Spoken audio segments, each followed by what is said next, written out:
예레미야 46장, 오늘 우리가 읽은 46장부터 51장까지는 예레미야의 본론 부분 중에서 제3부에 해당합니다. 예레미야의 본론 1장이 서론이고요. 그리고 2장부터 51장이 본론, 그리고 마지막 52장이 결론입니다. 근데 이 본론 부분은 3부로 나눌 수가 있는데, 이 중에서 마지막 46장, 오늘부터 51장까지가 제3부에 해당합니다. 여기서는 10개 열방을 향한 예언을 기록하고 있어요. 이스라엘의 주변국들인 10개 열방, 10개 나라들이 어떻게 될 것인지에 대해서 하나님이 예레미야를 통해서 말씀을 하시는데, 물론 다 심판의 말씀이죠. 그들을 향한 심판의 말씀을 주시고 있습니다. 그 가운데 첫 번째가 애굽이에요. 그리고 마지막 10번째가 바벨론이에요. 오늘은 그 가운데서 첫 번째 애굽을 향한 예언을 살펴볼 텐데요. 두 부분으로 나눌 수가 있습니다. 먼저 12절까지는 애굽의 바로 느고의 갈그미스 전투 패배 예언, 이때가 주전 605년이죠. 이것에 대해서 애굽이 바벨론에 의해서 패배당하게 될 것이다 예언하고 있고요. 그리고 13절부터 28절까지 바벨론이 애굽까지 진출하게 될 것이다.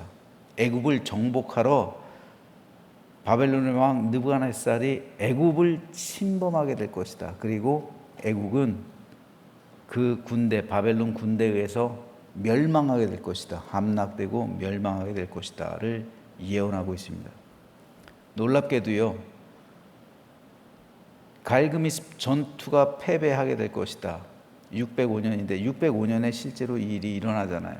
이때로부터 38년 후 567년에 실제로 이 예언이 이루어집니다. 그래서 애굽의 왕조가 몰락해요. 멸망합니다.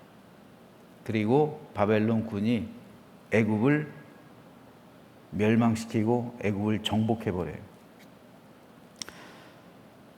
자, 그렇다면 왜 하나님께서는 애굽을 멸망시키시려고 작정하셨을까라는 점을 물어야겠죠.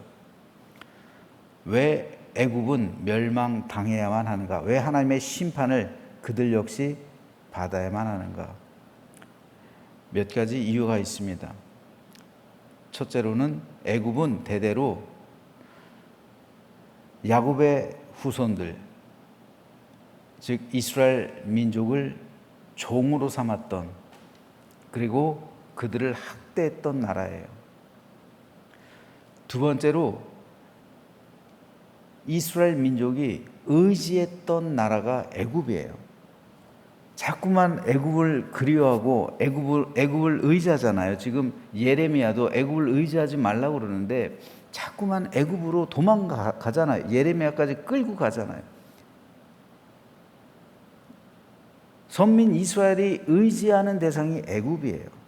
그러니까 하나님께서는 애굽을 치시는 겁니다.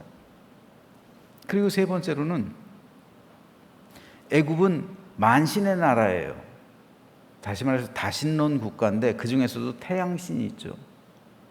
수많은 신들을 섬기는 우상의 나라, 이것이 애굽이에요. 그래서 하나님은 이러한 이유들로 인해서 애굽을 심판하시는 겁니다.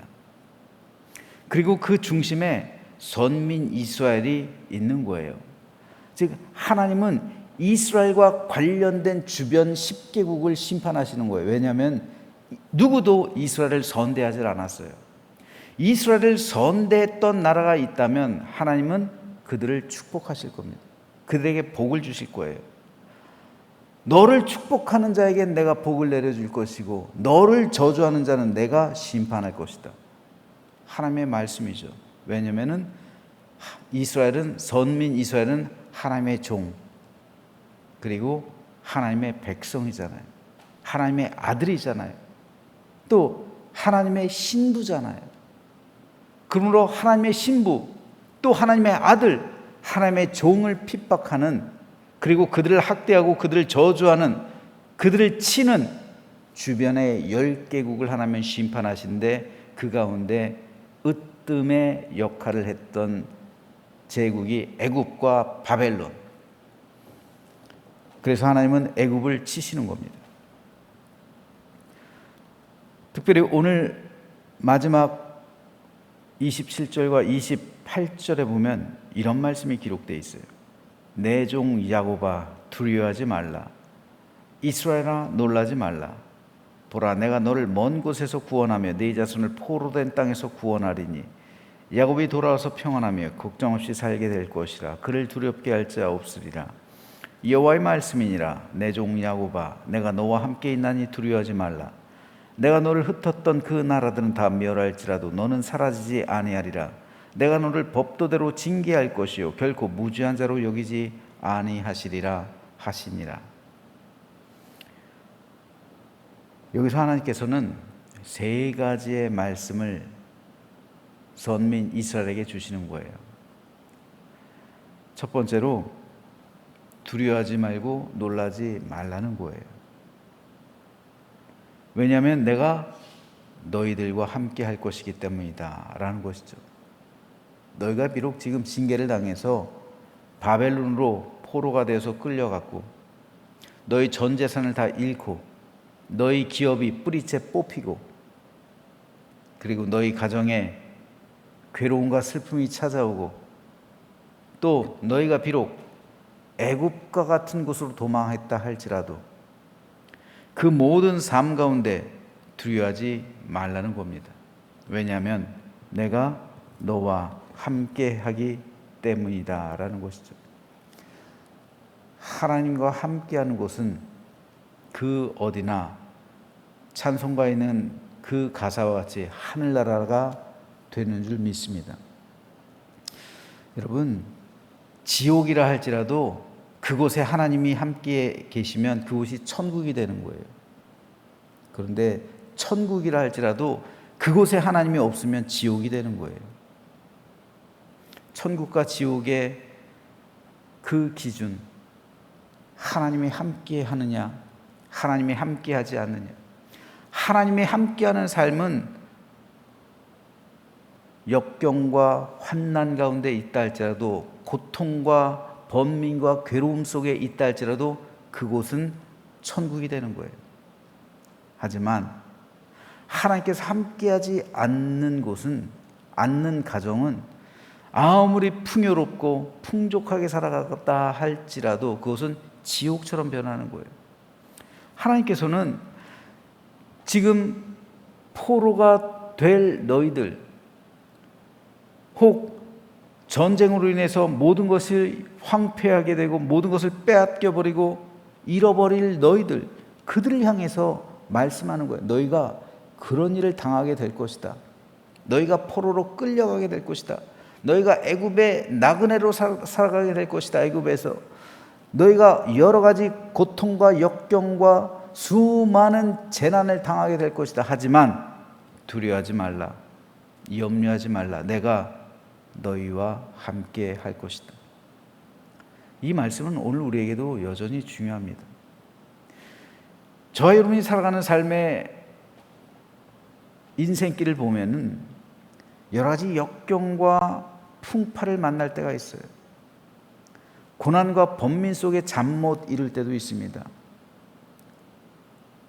그러나 그 순간 우리 하나님께서 나와 함께 하신다는 이 약속의 말씀을 믿으시기를 주님의 이름으로 축복합니다. 이게 신자의 특권이잖아요.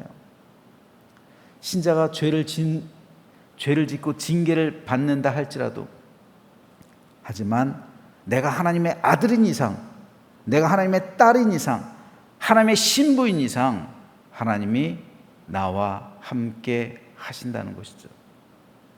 하나님이 나를 지켜주신다는 거예요. 여러분, 자식들이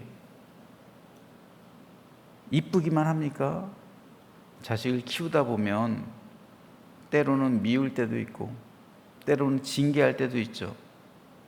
하지만 그래도 자식은 자식이잖아요. 그래도 부모는 자식을 감싸는 거예요. 그래도 부모는 자식을 돌보는 거예요. 우리 하나님이 그래요. 우리 하나님께서 부모가 자식을 돌보는 것처럼 지켜주시고 보호해주시고, 죄악 가운데 징계를 받는다 할지라도 그 가운데서도 선하신 하나님의 손길로 붙들어 주신다는 거예요. 이것이 이스라엘을 향한 약속이었고, 그리고 오늘 저와 여러분을 향한 하나님의 약속인 줄 믿습니다. 그러므로 우리가 인생길을 가다가 아픔과 절망과 괴로움과 역경 가운데 있다 할지라도 그 가운데 우리 하나님께서 나와 함께 하신다는 사실을 믿으시면서 이 역경과 고난을 헤쳐나가며 승리하게 되기를 주님의 이름으로 축복합니다. 두 번째로, 너를 포로된 땅에서 구원하고 모든 것을 회복시켜 줄 것이라는 약속을 하고 있죠. 너의 모든 것을 내가 회복시켜 줄 것이다. 모든 것을 다시 원상복귀하게 할 것이다. 모든 것을 다시 너에게 기쁨을 찾아오게 할 것이고, 너의 슬픔과 모든 재난, 그 모든 것을 회복시켜서 다시 예전과 같게 할 것이다. 회복이요. 이 회복과 위로의 말씀이 오늘 우리에게도 임하게 되길 소망합니다. 건강을 잃어버린 성도에게는 건강이 회복되는 축복이, 그리고 여러 가지 사업과 삶과 일터 가운데 고난과 환난 가운데 있는 성도가 있다면 그 모든 것이 회복되어지는 놀라운 축복이, 그리고 내가 기도하고 간구하는 모든 것들, 어떠한 상실감으로 인해서 고통당하는 그 모든 것에서 그 모든 것이 회복되어지는 놀라운 샬롬의 은혜가 오늘 이 시간 우리의 모든 삶 가운데도 동일하게 임하게 되기를 주님의 이름으로 축복합니다. 이것이 이스라엘 향한, 선민 이스라엘 향한 하나님의 두 번째 약속이었어요. 마지막 세 번째는, 그러나 그것은 법도대로 징계를 받은 후에 이루어지게 될 것이다 라는 말씀이에요. 죄는 죄고 복은 복이에요. 하나님께서 축복하시기 전에, 하나님께서 복을 내려주시기 전에 반드시 그들의 죄를 묻는다는 거예요. 그들이 잘못했기 때문에, 그들이 우상을 숭배했기 때문에, 그들이 하나님을 떠나갔기 때문에 하나님께서 반드시 그것에 대한 죄를 묻겠다는 거예요. 그래서 징계하신다는 거예요. 그리고 그 징계가 다 한 후에 너희를 회복시켜 줄 것이라는 그런 말씀입니다. 징계 후에 회복이에요. 그러니 그 징계를 달게 받으라는 거예요. 예레미야가 강조했던 것이 이거잖아. 하나님의 징계를 달게 받으라. 그래서 바벨론을 통해서 하시는 하나님의 그 심판에 대해서 받아들이라는 거예요.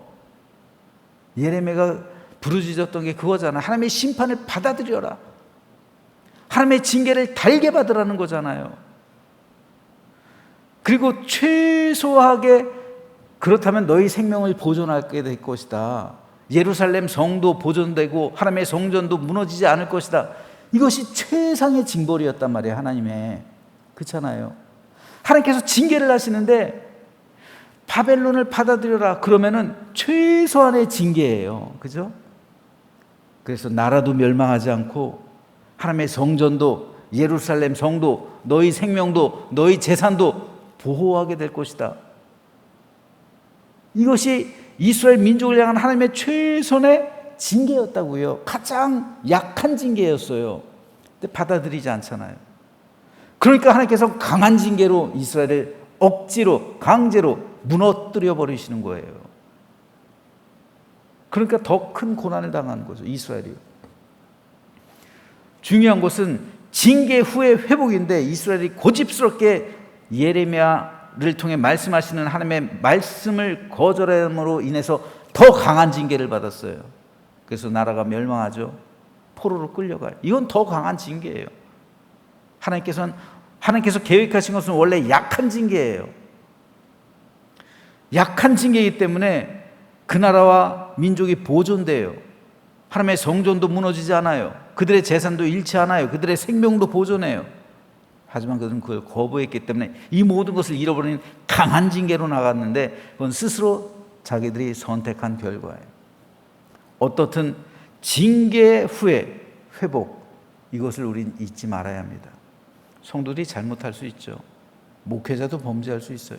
하지만 징계 후에 하나님께서는 우리의 삶을 회복시켜 주신다. 그래서 성경에선 하나님의 징계가 없으면 저는 사생자다라고 말하고 있어요. 그럼 너희가 징계를 받을 때 기뻐하라. 왜요?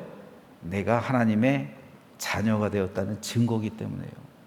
그러므로 성도들은 내가 징계를 받는다, 아 이것이 하나님의 징계구나 할 때 오히려 감사하라는 거예요. 왜요? 내가 하나님의 자녀라는 증거가 되기 때문에요. 징계가 없으면 사생자라고 했어요. 여러분, 제가 두려워하는 게 있어요. 성도들이 잘못하는 게 뻔히 보여요. 믿음에서 엇나가고 그리고 하나님 믿지 않고 그런데도 그 삶에 아무 이상이 없는 걸 봐요. 여러분, 아무 이상 없는 게 두려운 거예요. 왜요? 사생자일 수 있기 때문에. 무슨 말이에요? 하나님께서 버리신 사람일 수 있기 때문에 그런 거예요. 이게 더 두려운 거예요. 하나님의 자녀라면 하나님께서 가만두지 않으세요. 징계하세요, 반드시. 징계하지 않고 내버려 둔다는 건 뭡니까? 사생자일 수 있다는 거예요. 이게 더 끔찍한 거예요. 그러므로 하나님의 징계는 우리에게 있어서 축복이에요. 내가 하나님의 자녀가 되었다는 축복이에요. 오늘 27절, 28절에 보면 내 종 야곱이라는 표현이 2번이나 나오잖아요. 그럼에도 불구하고 너희가 이런 징계를 받고 있음에도 불구하고 너희는 내 종이라는 거예요. 성경에 보면 내 종이라는 표현이 종종 등장하는데 아무한테나 하나님께서는 내 종이라고 말씀하지 않아요. 내 종이라는 칭호를 받은 사람은 손가락으로 셀 수 있어요. 모세, 여호수아, 다윗, 이런 사람들만 하나님께서 내 종이라고 표현하시는 거예요. 저는 저 여러분 모두가 하나님께서 인정하시는 내 종이 되길 바랍니다. 그래서 내 종, 내 아들, 나의 신부, 나의 사랑하는 자가 되어서 우리 하나님만을 온전히 섬기며 하나님과 함께하며 오늘 하나님께서 약속하시는 이 놀라운 축복을 받아 누리는 우리 모두가 되시기를 주님의 이름으로 부탁드립니다.